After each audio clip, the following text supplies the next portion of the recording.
박할머니는 올해로 70이 되었습니다.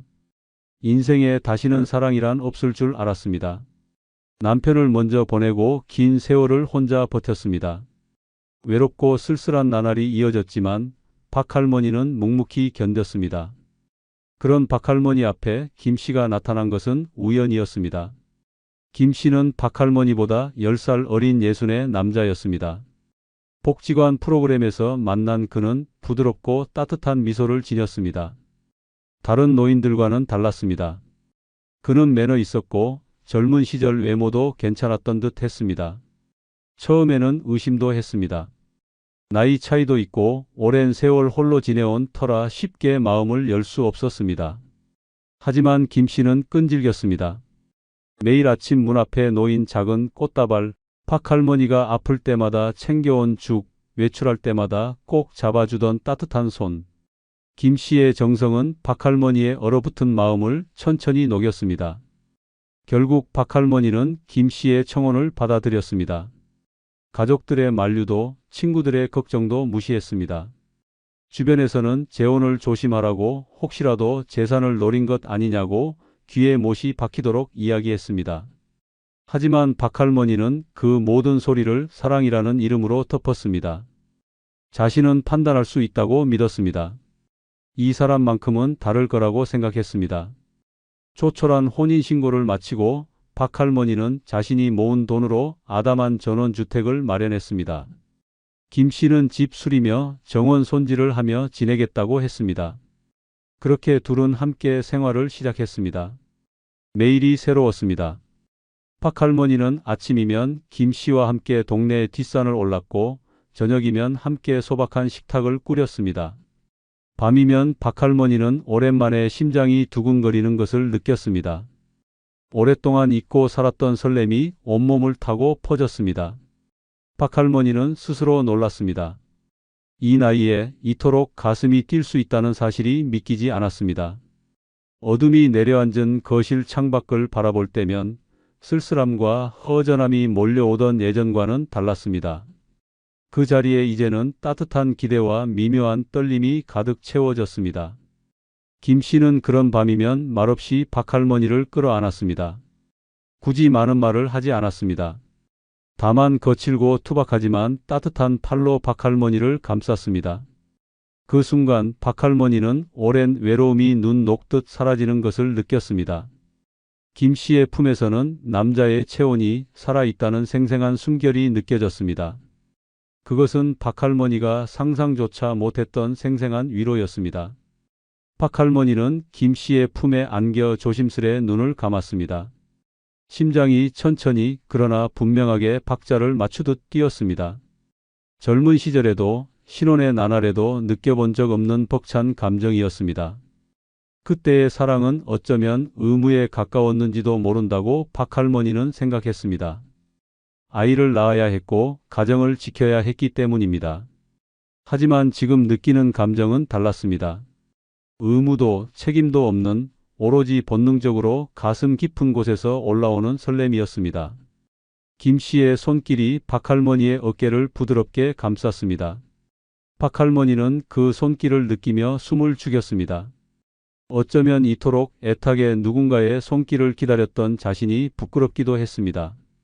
하지만 박할머니는 그런 감정을 숨기지 않기로 했습니다. 다시는 자신의 마음을 억누르지 않기로, 세상의 시선에 주눅들지 않기로 결심했습니다.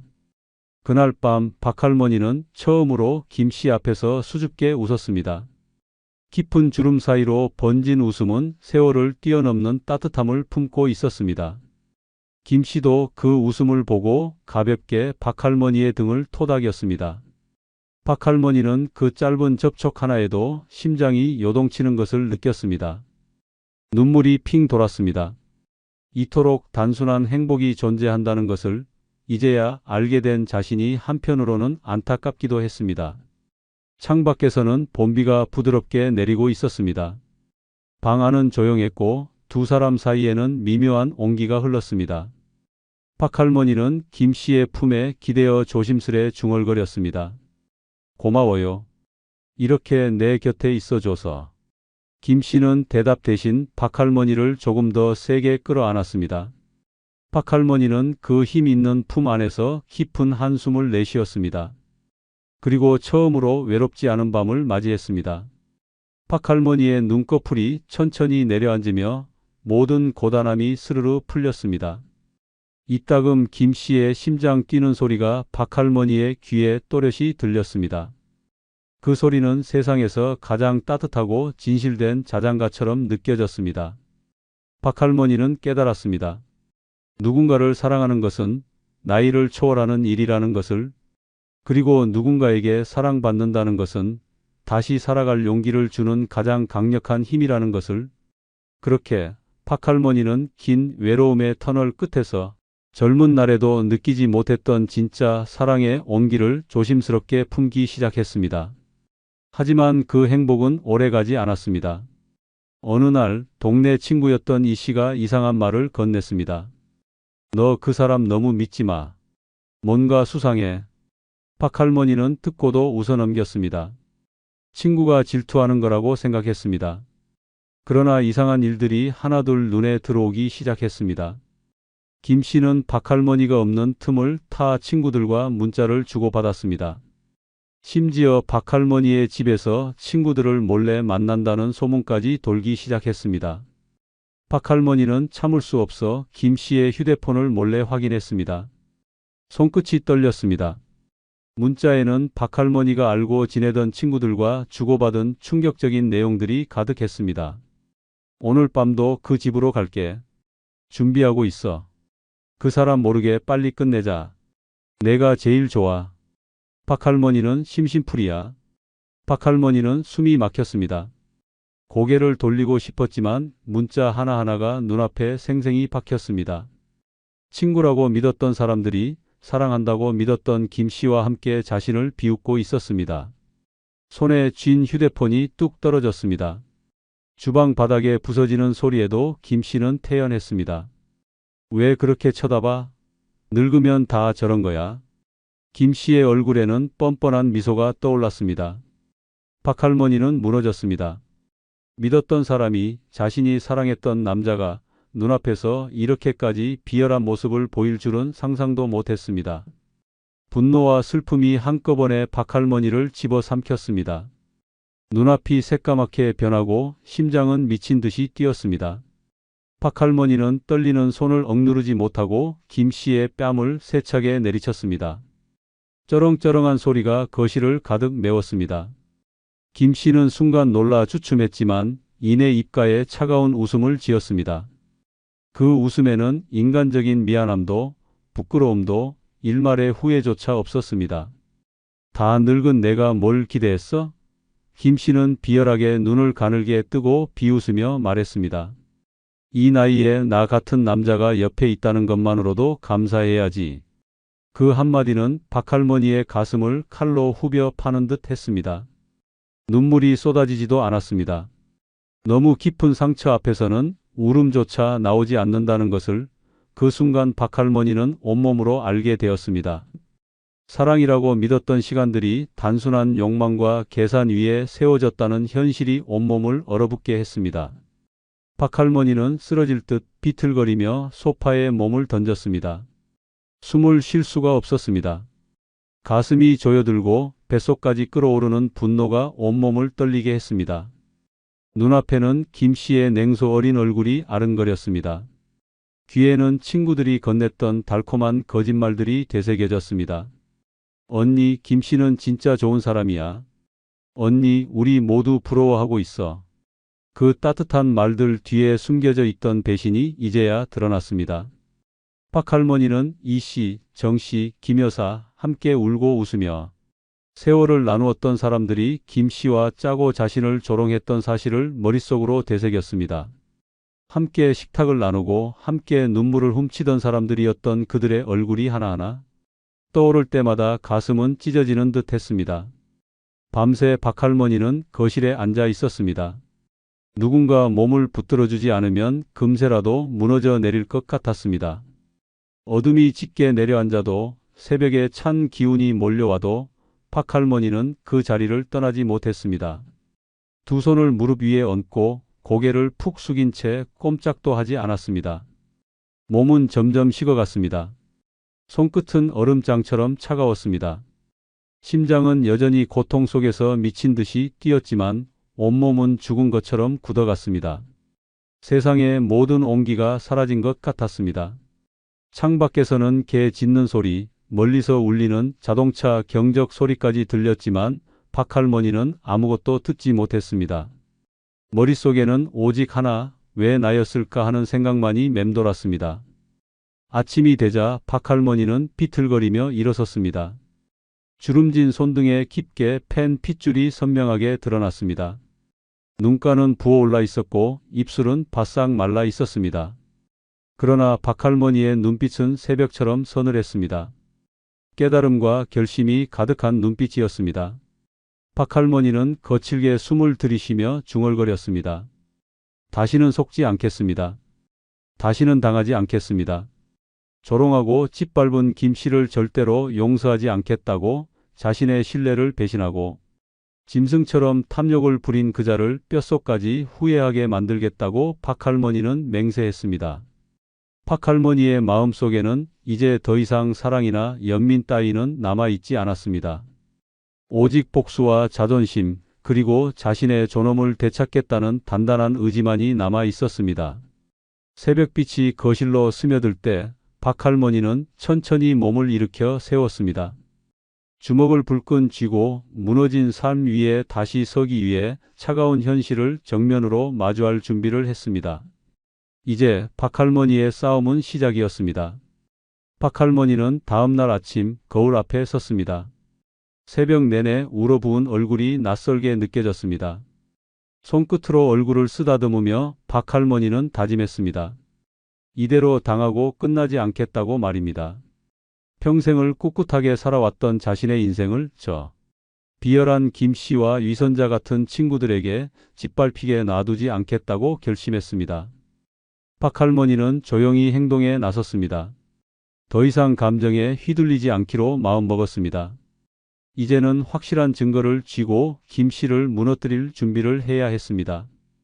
김씨가 집을 비운 사이 박할머니는 슬리퍼 소리조차 죽이며 조심스럽게 서재로 들어섰습니다. 문이 삐걱거리는 소리에도 가슴이 철렁했지만 박할머니는 이를 악물고 침착함을 유지했습니다. 가장 먼저 김씨의 서랍을 뒤졌습니다. 서랍 안에는 허술하게 정리된 종이 뭉치들이 어지럽게 쌓여 있었습니다. 박할머니는 장갑을 끼고 하나하나 서류를 펼쳐 보았습니다. 은행 통장 사본, 카드 청구서, 그리고 의심스러운 대출 상담 기록까지 발견했습니다. 박할머니는 손에 들린 종이를 읽으며 심장이 쿵쾅거리는 것을 느꼈습니다. 본인 외 타인 연대 보증, 신청 서류 첨부 필수. 박할머니는 숨을 삼켰습니다. 자신의 이름이 선명하게 기재된 서류가 눈앞에 펼쳐졌습니다. 김씨는 몰래 박할머니의 인감도장을 찍어 대출을 받으려 했던 것입니다. 박할머니는 손끝이 떨리는 것을 참으며 서류를 하나하나 촬영했습니다. 하지만 여기서 끝이 아니었습니다. 박할머니는 옷장으로 향했습니다. 평소 김씨가 절대 열지 못하게 했던 작은 캐비닛이 눈에 들어왔습니다. 자물쇠를 살펴본 박할머니는 김씨가 평소 사용하던 생년월일로 조심스럽게 조합을 맞췄습니다. 딸깍거리는 소리와 함께 캐비닛이 열렸습니다. 안에는 더 충격적인 것들이 있었습니다. 다른 여자들과 주고받은 은밀한 편지들, 현금 다발, 그리고 보험증권 서류가 빼곡히 쌓여 있었습니다. 박할머니는 소름이 끼쳤습니다. 보험증권의 수익자란에 적힌 이름은 모두 김씨 자신이었습니다. 박할머니의 이름으로 가입된 보험이었지만 수익은 김씨가 챙기게 되어 있었습니다. 박할머니는 이를 악물었습니다. 김씨는 박할머니가 죽거나 사고를 당하더라도 자신만 이득을 보도록 모든 계획을 세워두고 있었습니다.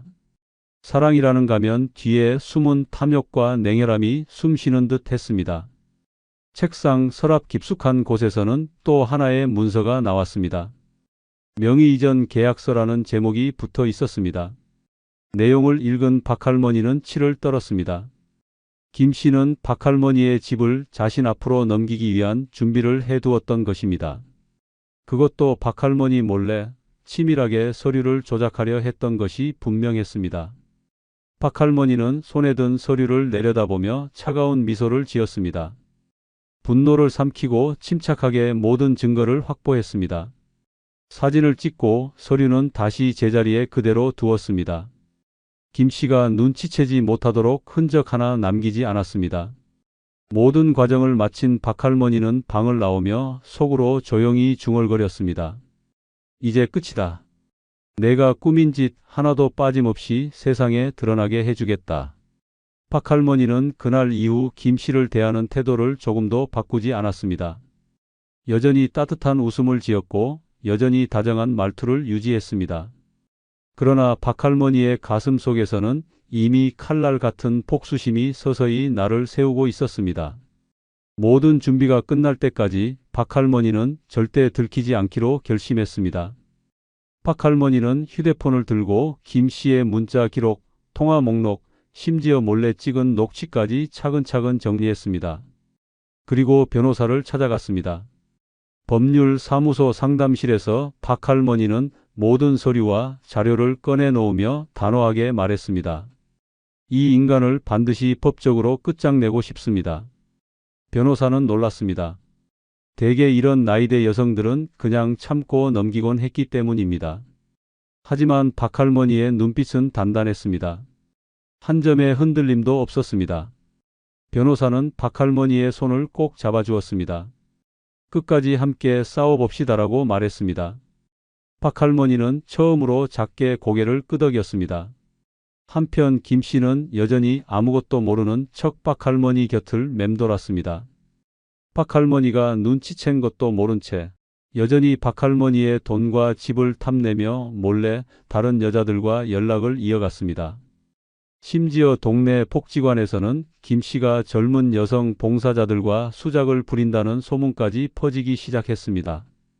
박 할머니는 이 모든 것을 참고 모른 척했습니다. 그리고 결정적인 순간을 기다렸습니다. 어느 날 박 할머니는 차분히 모든 계획을 준비했습니다.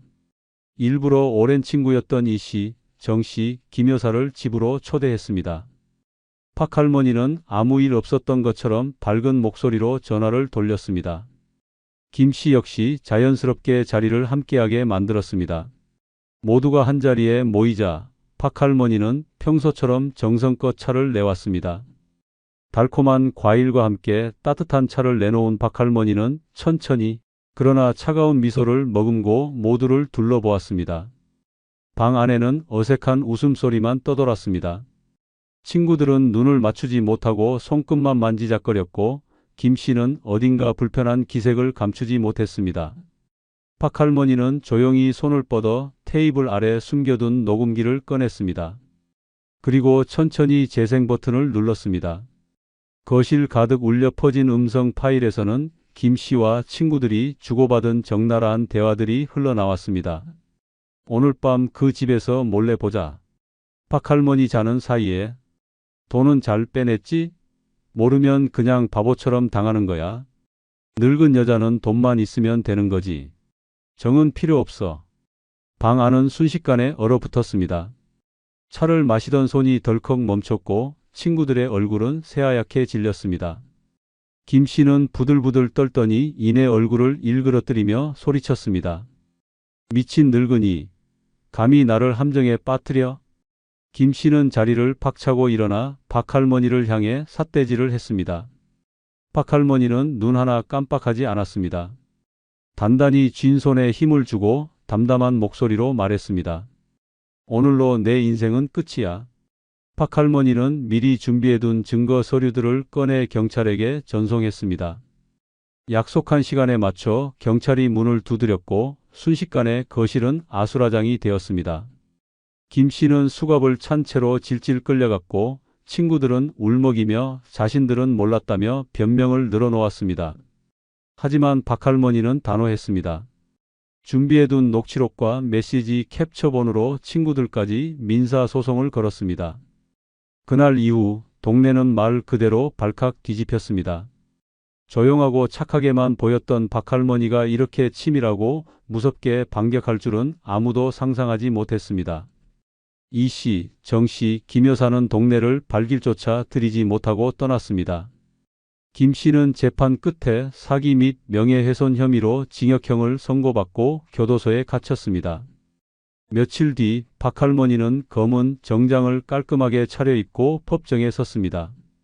단단히 쥔 손으로 증언대에 서서 힘 있는 목소리로 진술했습니다. 나는 사람을 믿었습니다. 사랑을 믿었습니다. 그러나 돌아온 것은 거짓과 조롱뿐이었습니다. 나이는 숫자에 불과합니다. 인간의 악행은 절대 나이를 핑계로 정당화될 수 없습니다. 법정은 숨소리조차 들리지 않을 만큼 조용했습니다. 판사는 박할머니의 말을 듣고 조용히 고개를 끄덕였습니다. 판결은 박할머니의 완벽한 승리였습니다. 김 씨는 중형을 받았고 친구들도 그에게 손해배상을 지게 되었습니다. 하지만 박할머니는 그 돈을 한 푼도 자신을 위해 쓰지 않았습니다. 받은 손해배상금을 전액 지역 아동센터와 독거노인 지원단체에 기부했습니다. 더러운 손에 묻은 돈을 쓰고 싶지 않다고, 그 돈은 더 나은 미래를 위해 쓰여야 한다고 박할머니는 말했습니다. 동네는 다시 고요해졌습니다. 그러나 이번에는 쓸쓸한 고요가 아니었습니다. 배신자들이 떠난 후 진짜 친구들만 남았고, 박할머니는 스스로를 지켜낸 당당한 사람으로 다시 자리 잡았습니다. 박할머니는 매일 새벽 어김없이 동네 뒷산에 올랐습니다. 무거운 발걸음도 서늘한 바람도 이제는 두렵지 않았습니다. 오히려 고요한 산길에서 들려오는 새들의 노랫소리가 고맙게 느껴졌습니다. 어느 날 박할머니는 산 정상에서 붉게 물든 하늘을 바라보았습니다. 해가 힘차게 떠오르고 있었습니다. 박할머니는 두 손을 가슴 위에 얹고 조용히 중얼거렸습니다. 이제 나는 나를 배신하지 않을 것입니다. 누구보다 소중한 나를 위해 살아갈 것입니다. 박할머니의 눈가에 맺힌 눈물은 과거의 슬픔이 아니라 다시 살아가는 사람의 굳센 눈물이었습니다. 그 눈물은 빛을 받아 반짝였고 찬란한 새날을 비추는 힘이 되었습니다. 이제 박할머니의 삶에는 두려움 대신 용기가, 슬픔 대신 희망이 자리하고 있었습니다. 다시는 속지 않을 것이며 다시는 무너지지 않을 것이며, 박할머니는 그 누구보다 강인하게 그리고 아름답게 다시 피어날 것입니다. 박할머니는 조용한 일상으로 돌아왔습니다. 배신과 싸움의 긴 시간을 지나오면서 마음은 많이 지쳤지만 이상하게도 몸은 가벼웠습니다. 이제는 더 이상 남의 눈치를 보지 않아도 되었습니다. 거짓 웃음도 억지로 맺은 인간관계도 필요 없었습니다. 아침이면 박할머니는 정원에 나가 꽃들에게 물을 주었습니다. 작은 텃밭에 상추와 고추를 심고 흙을 손끝으로 만지는 일이 하루의 시작이 되었습니다. 텃밭 가꾸기는 단순한 노동이 아니라 다시 자신을 돌보는 시간으로 느껴졌습니다. 한 포기 한 포기 씨앗을 심으며 박할머니는 스스로에게 말했습니다. 나는 다시 자라날 것이다. 혼자서 보내는 시간은 생각보다 고요하고 평화로웠습니다. 예전에는 누군가 곁에 있어야만 외롭지 않다고 생각했습니다. 그러나 지금 박할머니는 비로소 깨달았습니다. 진짜 외로움은 다른 사람에게 기대려는 마음에서 시작된다는 사실을 말입니다. 박할머니는 작은 일에도 웃을 수 있게 되었습니다. 베란다에 피어난 작은 꽃송이 하나, 텃밭에 열린 조그만 열매 하나에도 박할머니는 감사함을 느꼈습니다. 누군가를 미워하고 증오하는 데 쏟았던 에너지를 이제는 자신을 사랑하는 데 쓰기로 마음먹었습니다. 시간이 흐르면서 동네 사람들도 박할머니를 다시 바라보게 되었습니다. 처음에는 수군거리고 피하는 이들도 있었습니다. 하지만 박할머니는 개의치 않았습니다. 마트에서 만난 아이가 박할머니에게 과자를 건네며 웃었을 때 박할머니는 오랜만에 진심 어린 웃음을 지었습니다. 사람들의 시선이 중요한 것이 아니라 자신이 어떤 마음을 가지고 사는지가 더 중요하다는 것을 알게 되었기 때문입니다. 이제 와 생각해보면 그렇게 목숨 걸고 지킨 체면, 자식 뒷바라지 하느라 놓친 내 삶, 결국 아무도 기억해 주지 않습니다. 잘 살아왔다고 말해줄 사람 하나 없이 거울 속 낯선 주름만 늘어가고 있습니까? 자식은 바쁘고 친구는 아프고 병원 진료 카드만 늘어나는 지금 대체 나는 뭘 위해 살아온 걸까? 하지만 지금 이 6가지가 당신 곁에 남아 있다면 그건 남보다 못한 게 아니라 남들보다 훨씬 더 단단히 살아왔다는 증거입니다. 당신이 살아온 그 모든 고통과 침묵은 결코 헛되지 않았다는 것입니다. 여러분, 진짜 잘 살아온 인생은 화려하지 않습니다. 무너지지 않고 끝까지 지켜낸 이 6가지가 지금 당신 곁에 있는지 확인하십시오. 첫 번째는 긴 세월을 같이 지내온 배우자가 있다면 잘 살아오신 겁니다. 아직도 같이 밥 먹을 사람이 있다는 게 제겐 가장 큰 축복입니다. 경북 안동에 사는 75세 유동열 씨는 그렇게 말하며 아내의 손을 조심스럽게 잡았습니다. 두 사람은 23살에 결혼해 52년째 함께 살고 있습니다. 젊은 시절에는 싸우기도 많이 싸웠고 자식 문제로 밤새워 눈물 흘린 날도 수없이 많았습니다. 유 씨는 막노동판에서 허리 휘도록 일했고 아내는 집집마다 청소일을 다녔습니다. 어느 날 유 씨가 어깨에 부상을 당해 반년 넘게 일을 못했을 때 아내는 밤새 고추장을 담가 시장에서 팔았습니다. 당신 몸은 내가 지킬 테니까 당신은 살아만 있어요. 그 한마디가 유 씨 인생의 전부였습니다. 시간이 흘러 자식들은 모두 출가했고 외로움이 스며드는 나이에 두 사람은 여전히 아침마다 같은 상에 앉습니다. 티격태격하면서도 아내는 유 씨의 당뇨약을 먼저 챙기고 유 씨는 아내가 좋아하는 두유를 꼭 냉장고에 넣어둡니다. TV를 보며 웃고 날씨 얘기를 나누고 밤마다 서로의 이불을 확인하는 일상이 반복됩니다. 누군가는 지루하다고 말하겠지만 유 씨는 말합니다. 이렇게 매일을 같은 사람과 산다는 건 기적입니다. 그리고 이 기적은 고통과 인내 없이는 절대 오지 않습니다. 70세 이후에도 긴 세월을 같이 지내온 배우자가 곁에 있다면 당신은 분명 잘 살아오신 것입니다. 이 세상에서 가장 긴 계약이 바로 결혼입니다. 연애는 한때고 결혼은 현실입니다. 사랑 하나로 시작된 인연이 세월 앞에서 망가지지 않으려면 수많은 갈등을 견뎌야 합니다. 배우자의 실망스러운 말과 행동, 경제적 어려움, 병과 노화, 그리고 자식으로 인한 스트레스까지 이 모든 것을 함께 넘긴다는 건 단순한 동거가 아닌 삶 전체를 건 동행입니다. 나이 들어 배우자가 남아 있다는 건 단지 혼자가 아니라서 다행이 아닙니다. 그 사람은 당신의 세월을 증언해주는 유일한 사람입니다. 기억을 나누고 과거를 공유하며 말하지 않아도 통하는 단 한 사람. 어떤 재산도 명예도 이 가치를 대신하지 못합니다. 오직 함께한 시간만이 만들어낸 인생의 증인입니다. 많은 부부들이 시간이 흐를수록 대화가 줄고 서로에게 무관심해집니다. 하지만 그 속에도 작은 배려와 존중을 놓지 않는 부부는 살아남습니다. 한쪽이 병들었을 때 돌보는 마음, 밤새 코 고는 소리를 참는 인내, 아침에 맞는 눈인사. 이런 사소한 것들이 수십 년을 견디게 합니다. 살다 보면 이런 생각이 듭니다. 내가 잘 살아온 걸까? 무언가 남긴 게 있나? 만약 당신 옆에 여전히 함께 웃고 밥을 먹고 눈을 마주치는 배우자가 있다면 그 대답은 이미 나와 있습니다. 그 사람은 당신이 지나온 삶의 모든 시간을 견뎌준 증거이고 지금까지 잘 살아온 당신의 가장 위대한 결과입니다. 배우자가 곁에 있는 것은 우연도 당연함도 아닙니다. 그건 수십 년 동안 당신이 감정의 끝을 견디고 인생의 바닥을 함께 밟고 다시 올라온 시간의 총합입니다. 그렇다면 당신은 정말 잘 살아오신 것입니다. 두 번째는 작을지라도 내 명의의 집 한 칸 있다면 잘 살아오신 겁니다. 비 올 때 창문 닫을 수 있는 집이 있다는 게 이렇게 큰 축복일 줄 몰랐습니다. 서울 도봉구에 사는 72세 박영순 씨는 15평 남짓한 빌라에 혼자 살고 있습니다.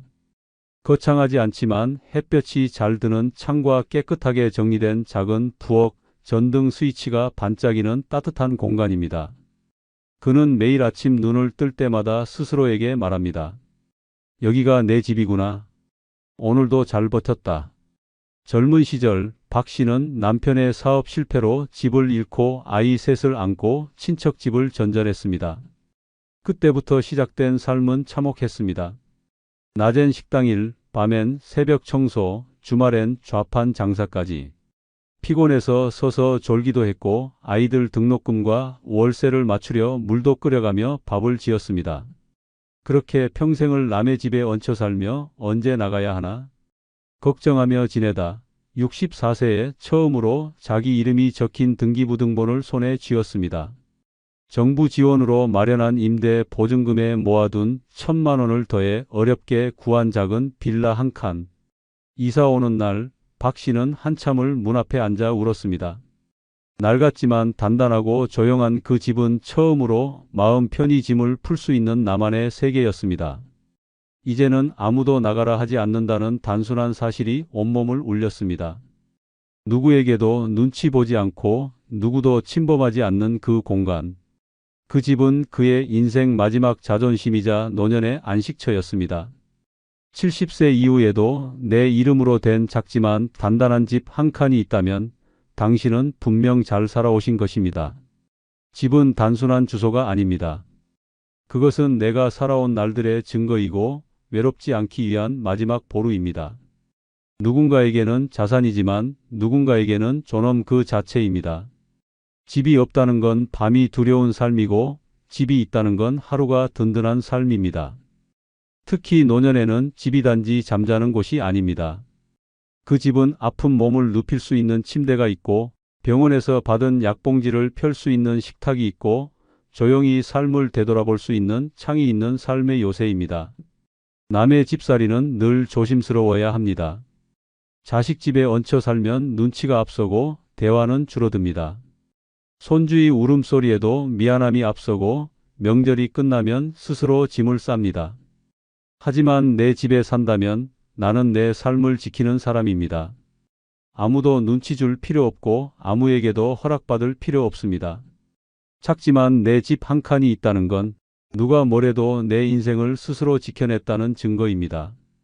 그 안에 내가 만든 시간이 있고 내가 이겨낸 세월이 있고 내가 살아있다는 흔적이 있습니다. 그 집이 있기에 오늘도 불안하지 않고 내일도 외롭지 않습니다. 이제 남은 인생에서 정말 필요한 건 대단한 집이 아닙니다. 내가 숨 쉴 수 있는 나만의 자리. 그 자리가 있다면 당신은 분명 잘 살아오신 것입니다. 작지만 내 집 한 칸, 그 한 칸이 당신의 외로움을 막아주는 단 하나의 성벽이 됩니다. 세 번째는 아직 건강한 두 다리가 있다면 잘 살아오신 겁니다. 다리 하나 접질렸는데 인생이 무너졌습니다. 수원에 사는 76세 김명희 씨는 평생을 굽은 허리로 시장에서 일하며 살아왔습니다. 자식 둘 다 출가시키고 남편은 일찍 세상을 떠났습니다. 혼자서도 잘 살 줄 알았습니다. 그런데 3년 전 비 오는 날 고무신을 신고 마트 가던 길 미끄러져 넘어졌습니다. 처음엔 단순한 염좌인 줄 알았습니다. 하지만 고관절 골절이었고 수술 후 몇 달을 침대에 누워 지내야 했습니다. 그 기간 동안 아무도 돌봐줄 사람이 없었습니다. 아들이 퇴근하고 들르면 10분 안에 자리를 떴고 딸은 엄마 요양병원 알아보자는 말만 했습니다. 김 씨는 그렇게 누워있는 동안 철저하게 혼자라는 현실을 마주하게 되었습니다. 자존심보다 고통이 더 컸고 고통보다 외로움이 더 컸습니다. 병실 창밖을 보며 그는 매일 똑같은 생각을 했습니다. 두 다리로 걸을 수만 있다면 이 지옥에서 나갈 수 있을 텐데. 결국 몇 달의 재활 끝에 김 씨는 천천히 다시 걷기 시작했습니다. 계단을 오르는 건 여전히 힘들었지만 집 앞 슈퍼까지 걷는 것만으로도 그는 살아있다는 실감을 느꼈습니다. 두 발로 걸어서 나가고 돌아올 수 있는 것. 그게 노인의 자존심이라는 걸 이제야 알았습니다. 70세 이후에도 스스로 걸을 수 있는 두 다리가 있다면 당신은 분명 잘 살아오신 것입니다. 건강은 신용처럼 있을 땐 그 가치를 모릅니다. 하지만 단 하루만 다리를 쓰지 못하면 인간은 삶의 대부분을 잃습니다. 걷지 못하면 병원에 의존해야 하고 외출이 힘들면 인간관계도 끊깁니다. 아무리 돈이 많고 자식이 곁에 있어도 두 다리가 불편하면 그 순간부터 삶은 갇힌 방이 됩니다. 건강한 다리는 자유입니다. 의자에만 앉아 있다 보면 세상은 점점 멀어지고 인간은 몸뿐 아니라 마음까지 마비됩니다. 심장은 뛰어도 다리가 멈추면 삶이 멈춥니다. 노년의 외로움이 깊어지는 이유는 단순한 고독이 아니라 몸을 움직이지 못하는 데서 오는 단절감 때문입니다. 건강한 두 다리는 단지 움직임의 도구가 아닙니다. 그건 누군가의 도움 없이 내 삶을 내가 지키는 능력이고 외출을 통해 세상과 소통하는 유일한 길입니다. 시장까지 걸어갈 수 있다면 나의 존재는 여전히 지역사회에 연결되어 있습니다. 공원 산책을 할 수 있다면 내 삶엔 아직 햇살과 공기가 흐르고 있습니다. 누군가는 두 다리로 걷는 걸 당연하게 생각합니다. 하지만 당연한 것은 언제든 사라질 수 있는 것입니다. 매일 걸을 수 있다는 사실, 혼자 버스를 탈 수 있다는 것, 계단을 오르며 숨이 차오르는 것마저도 축복입니다. 그 모든 게 가능하다는 건 당신은 아직 멈추지 않은 인생을 살고 있다는 증거입니다. 남들이 가진 재산, 자식, 명예가 아무리 부러워도 당신이 여전히 자기 발로 걷고 서고 움직일 수 있다면 이미 그 어떤 것보다 귀한 자산을 가진 사람입니다. 건강한 두 다리는 단순한 신체 조건이 아니라 살아있다는 증명이고 존엄의 마지막 선입니다. 그 다리를 매일 움직이고 감사하며 살아간다면 당신은 정말로 잘 살아오신 것입니다. 당신이 걷는 그 길이 노년의 외로움을 뚫고 나가는 생존의 행보입니다. 오늘도 당신의 두 발이 당신의 삶을 지키고 있습니다. 네 번째는 자식과의 오해 없는 사이라면 잘 살아오신 겁니다. 엄마는 늘 그랬어요. 말 안 하고 다 참으니까 우리도 몰랐던 거예요. 경기도 용인에 사는 74세 최말순 씨는 이 말을 듣고 처음으로 울었습니다. 자식 셋을 키우는 동안 그는 단 한 번도 본심을 털어놓은 적이 없었습니다. 무조건 참았습니다. 가난해도 웃었고 섭섭해도 침묵했습니다. 말하면 상처받을까봐, 서운하다고 하면 철없는 엄마 될까봐 끝없이 삼켰습니다. 하지만 세월이 흐르자 오히려 자식들과의 거리는 더 멀어졌습니다. 생일에 전화도 없고 명절에 형식적으로 다녀가는 모습에 서운함이 쌓였습니다. 한 번은 큰딸에게 요즘 왜 전화가 없니라고 물었더니 이런 대답이 돌아왔습니다. 엄마가 뭘 원하시는지도 모르겠고 전화하면 잔소리 들을까봐 그래요. 그날 밤 최 씨는 자식들과 마음의 거리가 몇십 년은 된 것 같다고 느꼈습니다. 내내 잘해줬다고 생각했는데 오히려 벽이 되어 있었던 겁니다. 그 후 그는 마음을 고쳐 먹었습니다. 감정을 말하기로 했습니다. 엄마는 내가 와줬을 때 기뻤어. 이번에 전화 안 와서 사실 서운했다. 이렇게 조심스레 시작된 대화는 놀랍게도 자식들의 마음을 열었습니다. 자식들도 말했습니다. 엄마, 우리도 엄마 마음을 몰랐어. 서운하셨구나. 그때 최 씨는 처음으로 깨달았습니다. 진심은 말하지 않으면 절대 전해지지 않는다는 걸. 70세 이후에도 자식과의 사이에 오해가 없다면 당신은 정말 잘 살아오신 것입니다. 가장 깊은 외로움은 내 자식이지만 내 마음을 모른다는 감정에서 시작됩니다. 많은 부모가 입을 다물며 자신을 희생하지만 그 침묵은 사랑이 아니라 거리감의 씨앗이 됩니다. 말하지 않으면 자식은 절대 알 수 없습니다. 서운함을 말하지 않으면 괜찮은 줄 알고, 보고 싶은 걸 말하지 않으면 혼자 있고 싶은 줄 알고, 힘든 걸 말하지 않으면 강한 사람인 줄 압니다. 그리고 그렇게 만들어진 오해는 노년의 고독이라는 이름으로 되돌아옵니다. 우리 엄마는 늘 무뚝뚝했어. 아버지는 마음을 알 수 없는 분이었지. 자식 입에서 이런 말이 나올 때 그 부모는 사실 누구보다 뜨겁게 사랑했던 사람입니다. 하지만 그 사랑을 표현하지 않은 죄가 평생을 오해 속에 묻히게 만듭니다. 자식과의 오해 없는 사이는 하루아침에 만들어지지 않습니다. 정직하게 말하고 자주 표현하고 때론 약한 모습을 보여줘야 가능합니다. 보고 싶다, 서운했다, 고맙다, 이 세 마디를 제때 말하지 않으면 그 어떤 효도도 선물도 당신 마음을 채워주지 못합니다. 나이 들수록 더 조심스러워지고 더 말을 아끼게 됩니다. 그러나 그 조심이 오히려 벽이 되기도 합니다. 내 자식이지만 표현하지 않으면 타인보다 더 먼 사이가 됩니다. 만약 당신이 지금 자식과 서운한 감정 없이 대화가 오가고 감정이 통하고 마음을 표현할 수 있다면 그건 돈보다 귀하고 건강보다 값진 성공한 관계입니다. 그것은 수십 년을 오해 없이 살아낸 지혜의 결과이고 진심을 주고받은 사랑의 완성입니다. 노년의 자식과의 관계가 편안하다는 건 당신이 한 인간으로서 참 따뜻하고도 단단하게 살아왔다는 증거입니다. 오해 없이 통하는 그 한 사람만 있어도 외로움은 더 이상 당신을 해치지 못합니다. 그렇다면 당신은 진심으로 잘 살아오신 것입니다.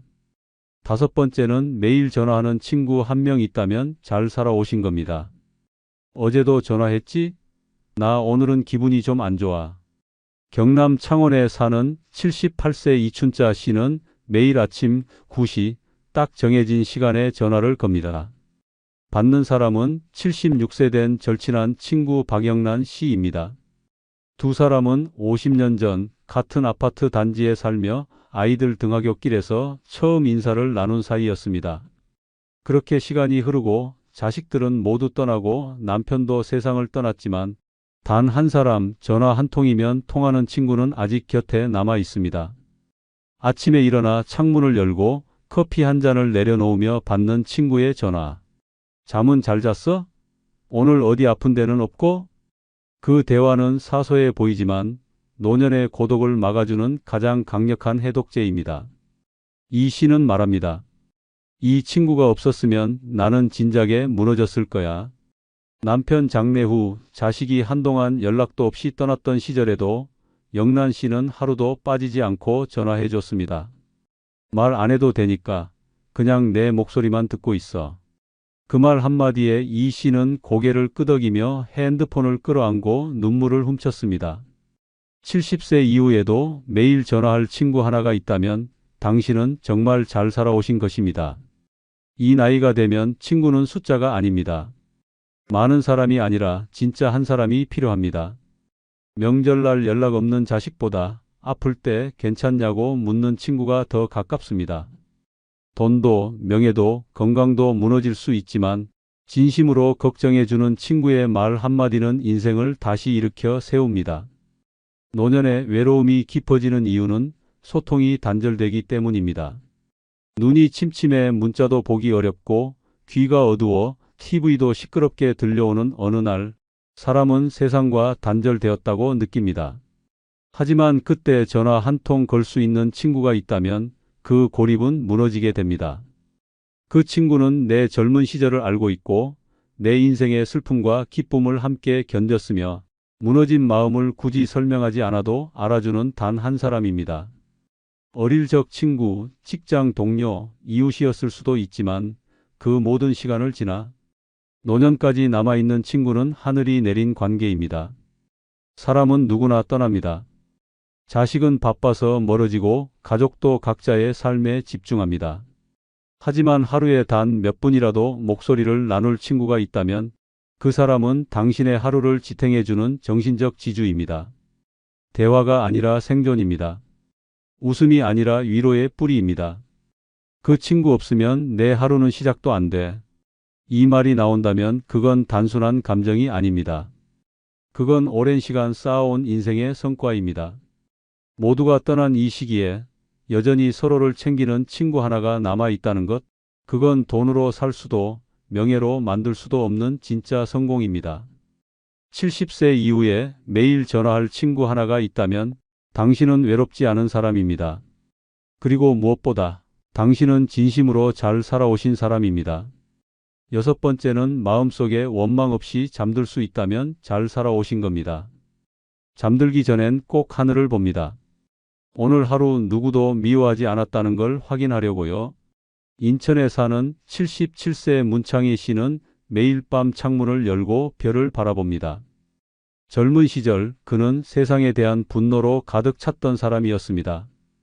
동생 대신 공장에 들어갔고 결혼 후에도 남편의 폭언과 가난 속에서 숨죽여 살았습니다. 자식 셋을 위해 자신의 꿈도 접었습니다. 그렇게 40년을 참고 살아냈는데 돌아온 건 자식들의 무관심과 남편의 무책임한 죽음뿐이었습니다. 문 씨는 오랫동안 속으로 끓었습니다. 내가 왜 이렇게 살았을까? 그 사람들은 나를 사람으로 봤을까? 밤마다 이불을 뒤집어 쓰고 이를 갈았고 마음속에는 한 맺힌 이름들이 떠올랐습니다. 그러던 어느 날 문 씨는 병원에서 고혈압성 뇌출혈 초기 진단을 받았습니다. 의사는 말했습니다. 스트레스를 줄이지 않으면 다음은 치명적일 수 있습니다. 그날 밤 문 씨는 스스로에게 물었습니다. 이렇게까지 원망하면서 살아야 하나? 그리고 그날부터 하루에 하나씩 마음속 원망을 지워보기로 결심했습니다.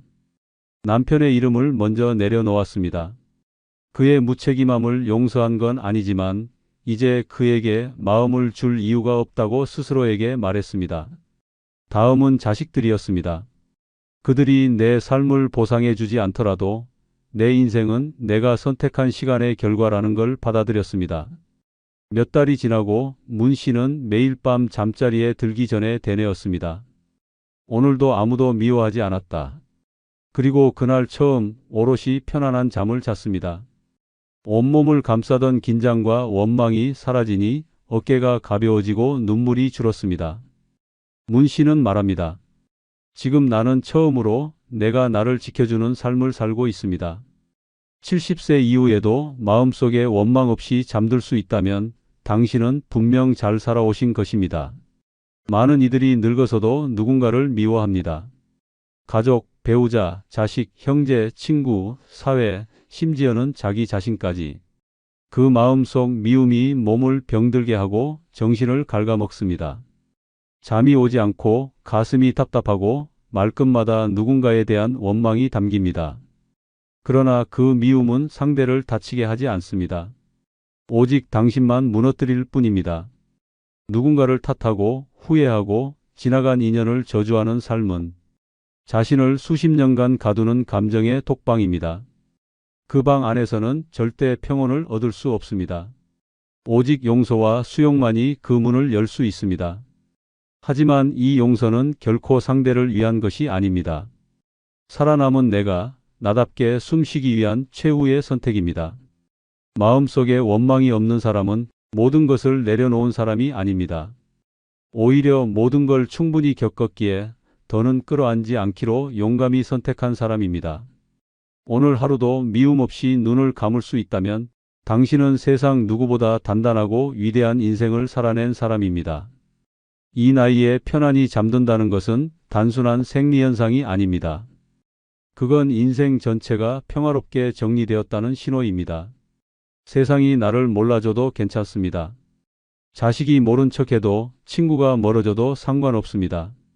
오늘 하루 나는 아무도 미워하지 않고 오직 나만을 위해 눈을 감는다면 당신은 누구보다 잘 살아오신 것입니다. 진짜 부자는 돈이 많은 사람이 아니라 마음속에 원망 없이 잠들 수 있는 사람입니다. 마지막으로 한 번 더 말씀드립니다. 진짜 잘 살아온 인생은 화려하지 않습니다. 늘 행복하시기 바랍니다. 평생을 믿음으로 살아왔습니까? 그러나 노년엔 그 믿음이 칼이 되어 돌아옵니다.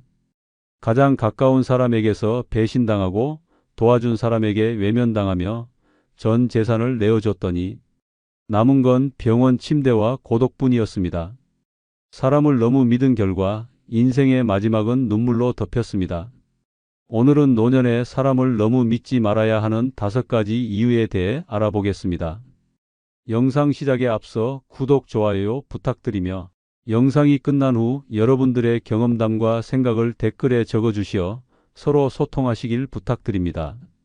노년에 사람을 너무 믿지 말아야 하는 첫 번째 이유는 믿음이 배신으로 돌아올 확률이 너무 높기 때문입니다. 오랜 세월 함께 지낸 가족, 이웃, 친구라도 마지막 순간에 당신을 생각해주는 사람은 많지 않습니다. 나이 들어 돈이 줄고 건강이 약해지면 인간관계도 자연스럽게 무너집니다. 가장 많이 믿었던 사람이 가장 깊은 상처를 남기고 가장 가까웠던 사이가 가장 멀어진다는 사실을 너무 많은 사람들이 뒤늦게 깨닫습니다. 노년에 사람을 믿는다는 건 곧 내 시간과 마음, 그리고 남은 여생을 맡기는 일입니다. 그런데 안타깝게도 그런 믿음을 받을 준비가 되어 있는 사람은 많지 않습니다. 오히려 그 믿음을 이용해 돈을 요구하거나 감정적으로 기대거나 심지어 책임을 회피하는 사람들도 있습니다. 믿음은 의지가 아니라 조건 위에서만 유지되는 것이며 그 조건이 사라지는 순간 인간관계는 바닥을 드러냅니다. 특히 재산 문제에서의 배신은 노년에 가장 흔하고도 잔인한 일입니다. 자식이니까, 형제니까, 30년 지기 친구니까라는 말은 법정에선 아무 의미가 없습니다. 도장을 찍는 순간 신뢰는 종이 한 장으로 무너지고 그 뒤엔 뒤늦은 후회만이 남습니다. 감정은 눈물로 끝나고 재산은 남의 손에 넘어갑니다. 문제는 이미 돌이킬 수 없다는 데 있습니다. 정도 기대도 지나치면 독이 됩니다. 이 사람만은 아니겠지라는 착각은 인생의 마지막 장을 처절하게 망가뜨릴 수 있습니다. 병원비가 필요할 때, 위급한 상황에서, 외로움에 몸부림칠 때조차 믿었던 사람이 돌아서면 그 고통은 단순한 배신이 아니라 생존의 위기입니다. 나이 들어 가장 두려운 건 병도 아니고 가난도 아닙니다. 사람에 대한 기대가 무너지는 순간입니다. 진짜 무서운 건 배신이 한순간에 일어나지 않는다는 점입니다. 서서히 멀어지고 슬며시 등을 돌리고 조용히 뒤통수를 치는 시기입니다. 겉으로는 예전과 같지만 마음속 계산은 달라져 있습니다. 사람은 변하지 않는다고 믿는 순간 당신의 노후는 위태로워집니다. 늙었다고, 착하다고, 많이 해줬다고 고맙게 여기길 바라는 마음은 순진한 착각입니다. 74세의 박문자 할머니는 평생을 자식들에게 헌신하며 살아왔습니다. 남편 없이 혼자 장사를 하며 두 딸과 한 아들을 대학까지 보냈고 결혼 후에도 집 마련에 손주 교육비에 돈을 아낌없이 보탰습니다. 내가 해줬으니 나중에 알아서 해주겠지라는 믿음 하나로 노후 준비도 하지 않고 살아왔습니다. 하지만 몇 년 전 무릎 수술을 앞두고 아들에게 병원비 이야기를 꺼냈을 때 돌아온 대답은 차가웠습니다. 엄마, 우리도 지금 힘들어요. 엄마가 알아서 좀 해봐요. 그 말에 박 할머니는 멍해졌습니다. 모든 걸 내어줬던 아들이 그렇게 말할 줄은 상상도 못했습니다. 결국 그녀는 혼자 대출을 받아 수술을 받았고 재활도 요양병원에서 외롭게 받았습니다. 그 이후로 할머니는 사람을 믿지 않는 법을 배웠습니다.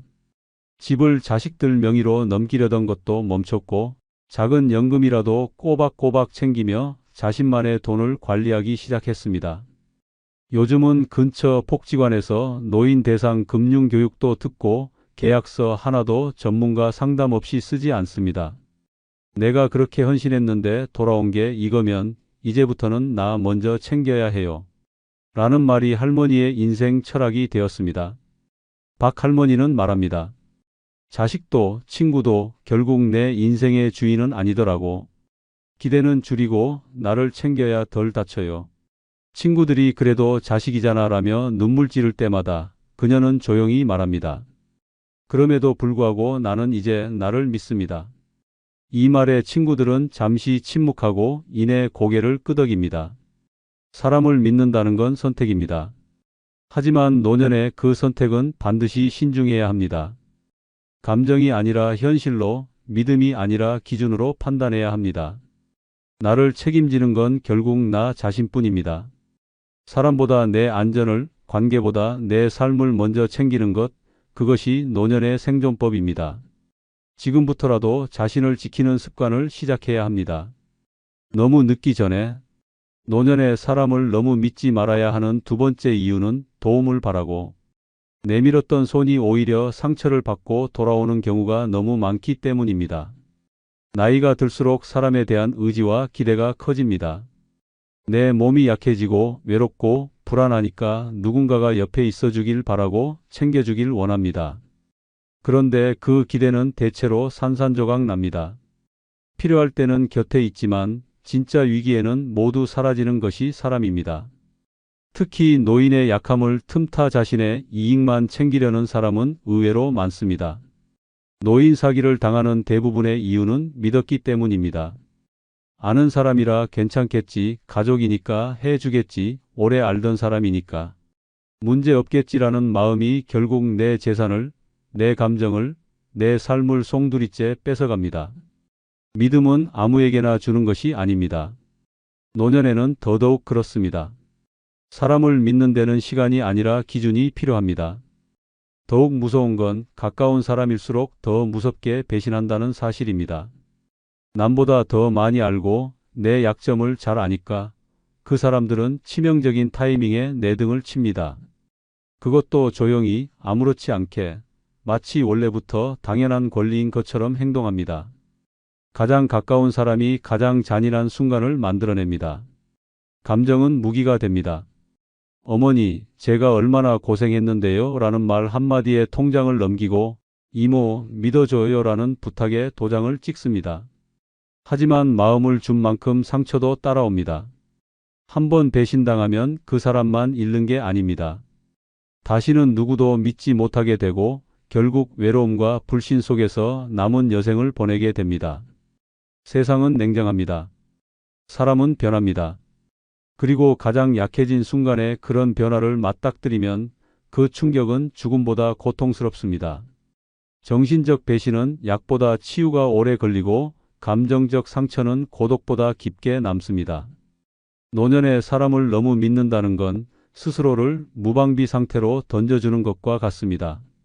그 어떤 무기보다 강한 상처가 믿음으로부터 시작된다는 사실을 기억해야 합니다. 76세의 전성의 할머니는 평생을 외동딸에게 의지하며 살았습니다. 딸이 사위와 함께 살림을 꾸릴 때 할머니는 집을 팔아 전세금을 보탰고 혼자 작은 원룸으로 이사했습니다. 그 돈을 줄 땐 아무 조건도 없었습니다. 내가 행복하면 됐다는 말뿐이었습니다. 그 후에도 손주를 키워주고 도시락도 싸주고 명절이면 딸 집 청소까지 도맡았습니다. 그러던 어느 날 할머니가 고관절 수술을 해야 한다는 진단을 받았습니다. 병원비가 부담돼 딸에게 도움을 요청했더니 돌아온 말은 충격적이었습니다. 엄마, 우리도 사정이 안 좋아요. 미안하지만 좀 알아서 해봐요. 그 말을 들은 할머니는 벽을 바라보며 한참을 멍하니 있었습니다. 몇 년간 자신이 얼마나 헌신했는지, 왜 아무것도 돌아오지 않는지 이해가 되지 않았습니다. 할머니는 결국 혼자 병원에 입원했고 수술 후 회복도 혼자 감당해야 했습니다. 요양병원에 있을 때 이웃집 할머니가 찾아와 따뜻한 밥 한 끼를 가져다 주었고 그 순간 할머니는 울음을 터뜨렸습니다. 사람을 믿는 게 이렇게 아픈 일인지 몰랐어요. 지금 전 할머니는 다른 삶을 살고 있습니다. 연금으로 생활을 유지하고 취미로 글쓰기 수업을 들으며 자신을 돌보는 법을 배워가고 있습니다. 이제 누구도 믿지 않아요. 나를 제외하곤. 외롭지 않냐고요? 전보다 훨씬 덜 외롭습니다. 왜냐하면 이제는 실망할 일이 없거든요. 노년에 사람을 너무 믿는다는 건 자신의 삶을 남의 손에 맡기는 일입니다. 그 손이 따뜻할 수도 있지만 차갑고 날카로울 수도 있다는 사실을 잊지 말아야 합니다. 믿기 전에 점검하고 기대하기 전에 준비해야 합니다. 노년의 삶은 누구에게도 의지하지 않을 때 가장 단단해집니다. 지금부터라도 사람보다 나를 먼저 믿는 연습을 해야 합니다. 그것이 상처 없는 노후의 첫걸음입니다. 노년에 사람을 너무 믿지 말아야 하는 세 번째 이유는 외로움을 달래기 위해 시작한 관계가 평생을 망가뜨릴 수 있기 때문입니다. 나이가 들면 친구도 줄고 가족과의 대화도 적어지며 어느새 혼자 있는 시간이 익숙해집니다. 그 외로움은 사람을 무너뜨리는 가장 강력한 감정입니다. 그 틈을 파고드는 사람이 있습니다. 처음엔 따뜻하게 다가옵니다. 외롭지 않으세요? 같이 식사해요. 말동무 해드릴까? 이 말들이 함정이 되어 당신의 노후 전체를 무너뜨릴 수 있습니다. 노인 대상 보이스피싱, 사기, 재산 편취 사건은 모두 이 외로움에서 시작됩니다. 상대는 당신의 감정을 읽고 마음을 흔들고 신뢰를 쌓으며 어느 순간 당신의 통장을 손에 넣습니다. 가짜 친구, 가짜 연인, 가짜 보호자가 진짜 가족보다 더 가까이 다가오지만 결국 남는 건 후회뿐입니다. 처음엔 따뜻했고 나중엔 차가웠습니다. 믿었기 때문에 모든 걸 내줬고 믿었기 때문에 모든 걸 잃었습니다. 혼자 있는 게 싫다고 아무에게나 마음을 주는 순간 당신은 약점이 됩니다.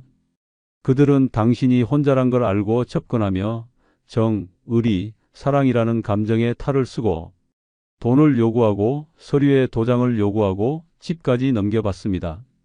충격적인 건 이런 일이 단순한 뉴스가 아니라 현실이라는 점입니다.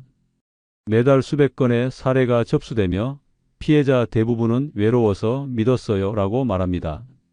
노년의 외로움은 이해받고 싶다는 갈망으로 번지고 결국 누군가의 다정한 말 한마디에 모든 이성을 내려놓게 됩니다.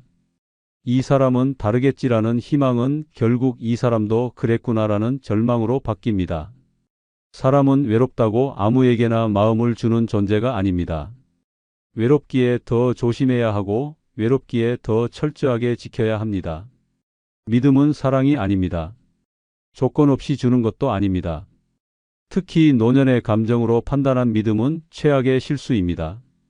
감정이 개입된 순간 냉정한 판단은 사라지고 그 자리에 무조건적인 신뢰만 남습니다.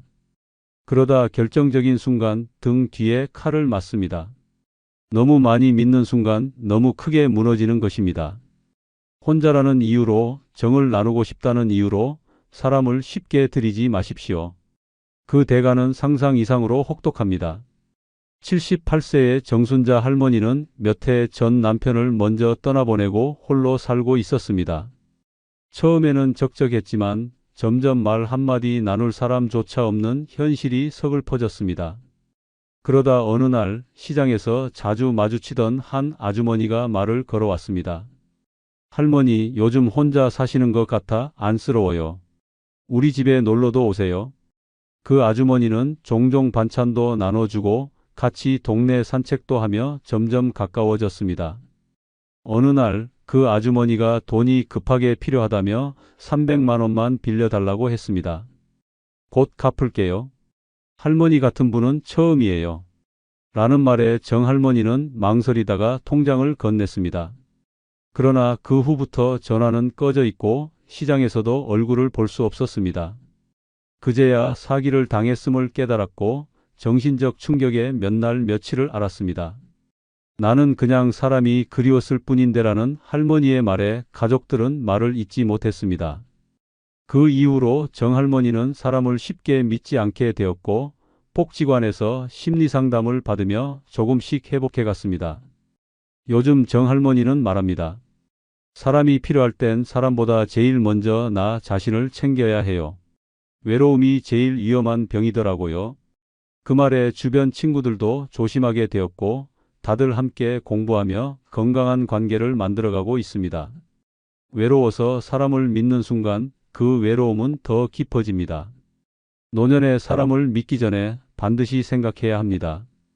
이 사람이 내 마음의 빈틈을 메워줄 사람인지 아니면 그 빈틈을 파고들 사람인지. 노년의 평온한 삶은 신중한 거리 두기에서 시작됩니다. 당신의 마음을 지키는 것이 당신의 인생을 지키는 가장 확실한 방법입니다. 노년의 사람을 너무 믿지 말아야 하는 네 번째 이유는 한 번의 실수가 모든 걸 앗아가기 때문입니다. 평생을 정직하게 살아왔더라도 마지막에 단 한 번만 잘못된 사람을 믿으면 인생이 송두리째 무너집니다. 그 한 번의 믿음이 내 집을 빼앗고 내 노후를 포기하며 내 존엄까지 무너뜨릴 수 있습니다. 그리고 그 순간은 예상하지 못한 순간에 가장 약해졌을 때 가장 따뜻해 보이는 얼굴로 찾아옵니다.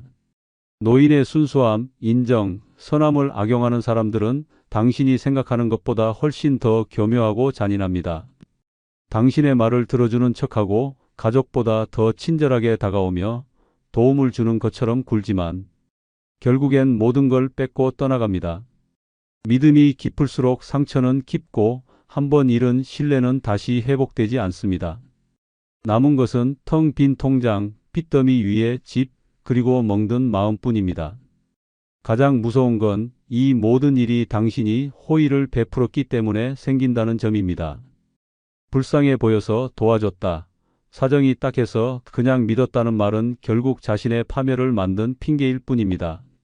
세상은 당신의 착함을 지켜주지 않습니다.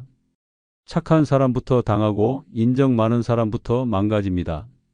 노년에 사람을 믿는다는 건 인생의 가장 중요한 자산을 남에게 맡기는 일입니다. 재산도 그렇고 건강도 그렇고 관계도 그렇습니다.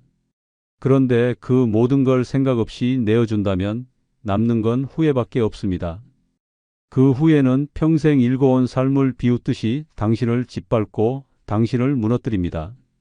믿지 말아야 할 사람을 구분하는 능력, 그것이 노년을 안전하게 지키는 유일한 무기입니다. 심지어 이런 배신은 한순간에 일어나지 않습니다. 오랜 시간 신뢰를 쌓고 감정을 누적시킨 후 가장 결정적인 타이밍에 칼을 꽂습니다. 그래서 더욱 치명적입니다. 당신은 이 사람만은 아닐 거야 라고 믿는 순간 이미 그 사람은 계산을 끝내고 다음 수순으로 넘어가고 있는 중입니다. 무섭고 끔찍하고 절망스러운 현실이지만 이것이 지금 노년을 노리는 사회의 민낯입니다. 79세의 양정임 할머니는 동네에서 손이 크고 인정 많은 어르신으로 유명했습니다. 혼자 사는 이웃에게 반찬을 나눠주고 어려운 처지의 젊은 부부에게 매달 생필품을 사다 주기도 했습니다. 그중 한 여성이 유난히 고마워하며 자주 집을 드나들었습니다. 할머니가 친정엄마 같아요 라는 말에 할머니는 마음을 열었고 딸처럼 챙기기 시작했습니다. 어느 날 그 여성이 눈물을 흘리며 돈을 빌려달라고 했습니다. 급하게 보증금이 필요해요. 꼭 갚을게요. 할머니가 아니면 믿을 사람이 없어요. 라는 말에 할머니는 예금 통장을 건넸고 도장까지 찍어 주었습니다. 그리고 그 후 그녀는 자취를 감췄습니다. 가족들은 뒤늦게 사실을 알고 경찰에 신고했지만 돈은 이미 인출되어 찾을 수 없었습니다. 정임 할머니는 멍하니 집안 한가운데 앉아 이렇게 말했습니다. 나는 그저 누군가에게 따뜻한 사람이 되고 싶었을 뿐인데 가족들도 충격에서 헤어나오지 못했고 그 이후로 정임 할머니는 누구에게도 문을 열지 않았습니다. 지금은 복지센터에서 상담을 받고 다시 조금씩 사람들과의 거리를 회복하고 있지만 그 상처는 아직도 가슴 깊숙이 남아 있습니다. 내가 바보였던 거지 착했던 게 아니야. 라는 말이 할머니의 입에서 나올 때 주변 친구들도 말없이 고개를 끄덕입니다. 노년의 믿음은 소중합니다.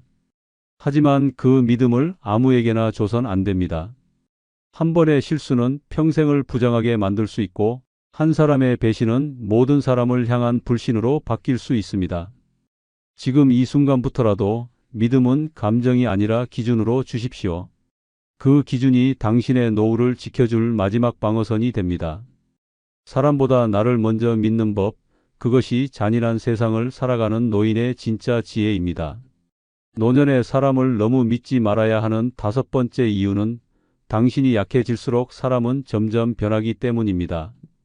건강할 땐 웃으며 다가오고 돈이 있을 땐 친절하게 대하지만 병들고 돈이 떨어지는 순간 그들은 마치 모르는 사람처럼 등을 돌립니다. 그리고 그 차가운 변화를 가장 먼저 보여주는 건 안타깝게도 가장 가까운 사람입니다.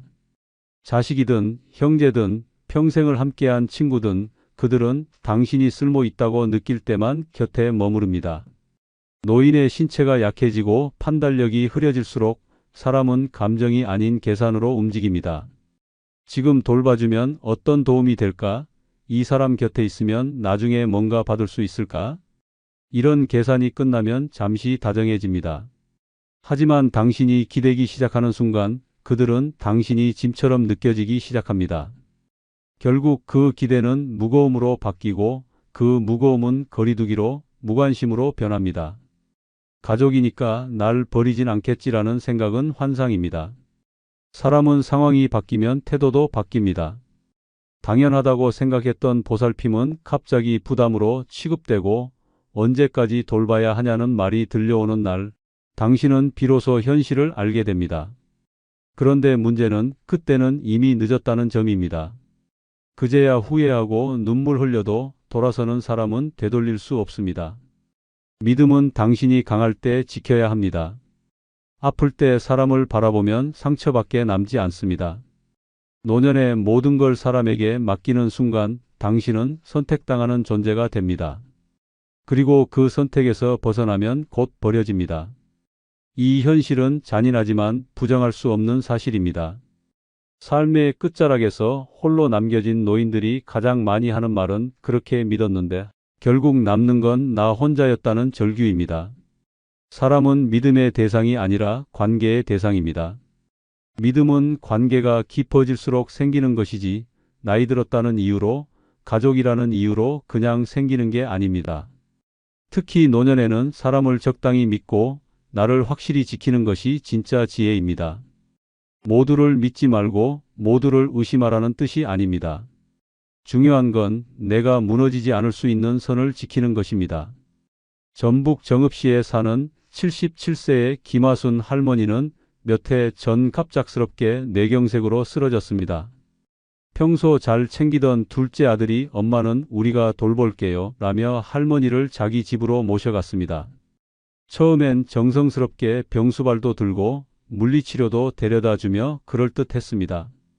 하지만 몇 달이 지나자 표정이 바뀌고 말투가 딱딱해졌습니다.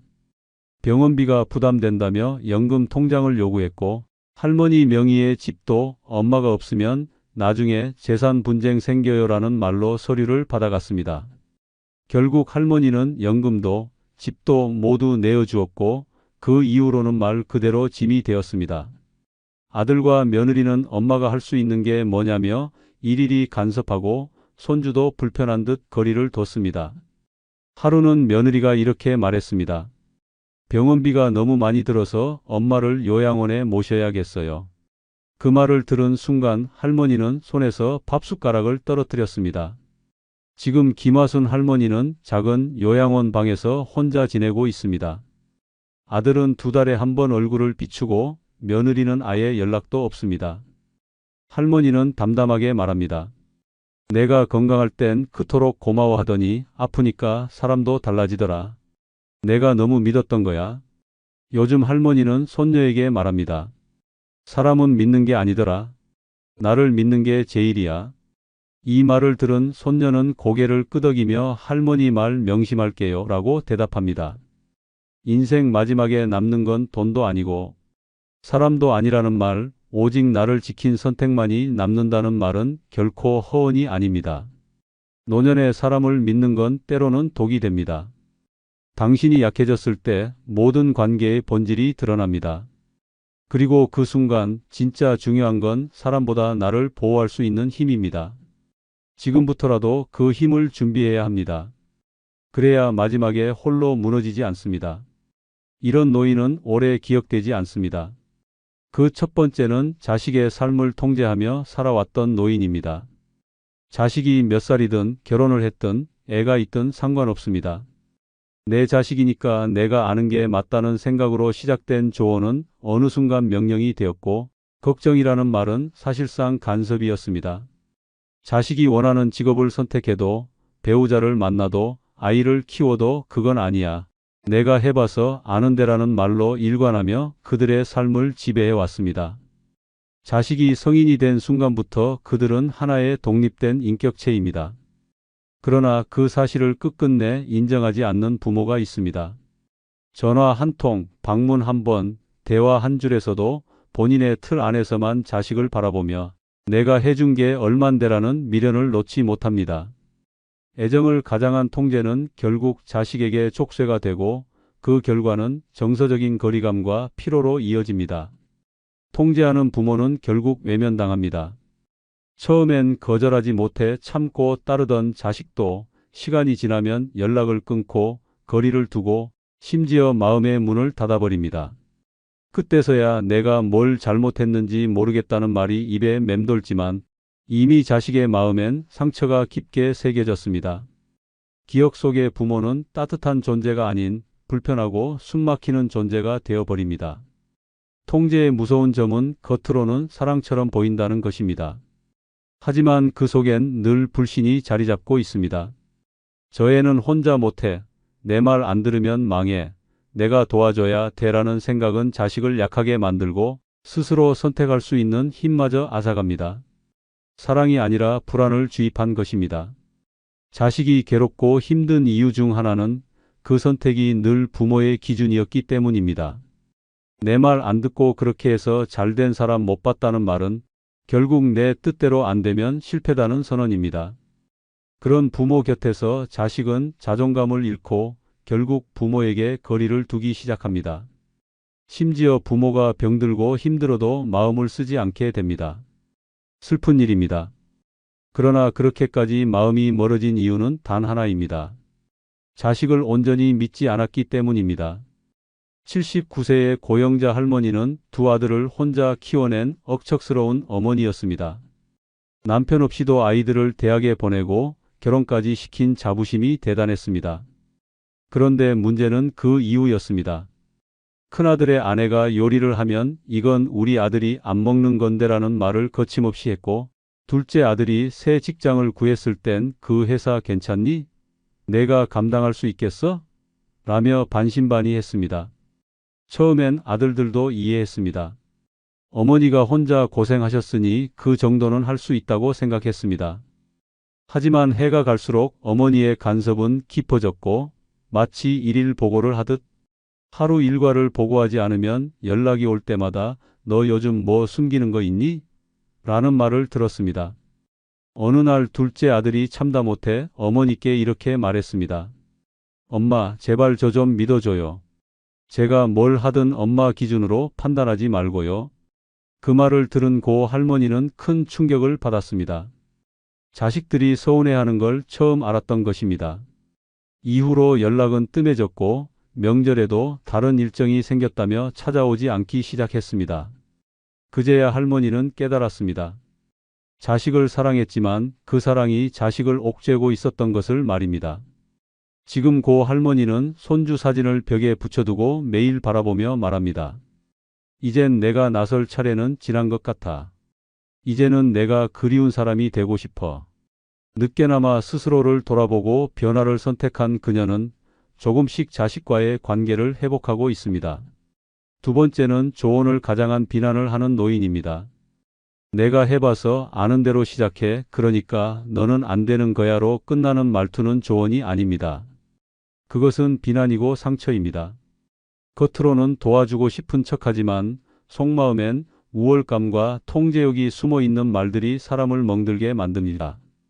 듣는 사람은 도움을 받는 것이 아니라 자신이 무가치한 존재처럼 느껴지게 됩니다. 그건 내 수준에 맞지 않아. 나는 내 나이 때 다 해냈다. 그런 생각하니까 내가 실패하는 거다. 이런 말들은 조언이 아니라 감정 없는 독설입니다.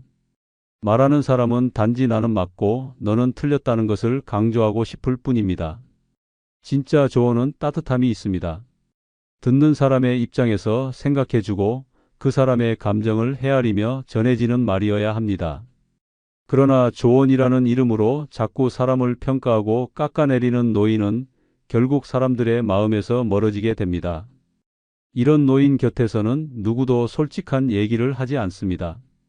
괜히 무슨 말이라도 꺼냈다간 또 한 소리 듣기 때문입니다. 결국 관계는 단절되고 만남은 피곤해지고 말은 줄어들고 연락은 끊깁니다. 한때는 가까웠던 자식도 친구도 이웃도 이런 노인을 점점 멀리하게 됩니다. 아무리 좋은 사람이더라도 비난을 조언처럼 말하는 사람과는 오래 함께하고 싶지 않은 것이 인간의 본능입니다. 문제는 이런 노인은 본인이 그렇게 말하고 있다는 사실조차 인식하지 못하는 경우가 많다는 점입니다. 그들은 늘 나는 좋은 뜻으로 하는 말이야 라고 말합니다.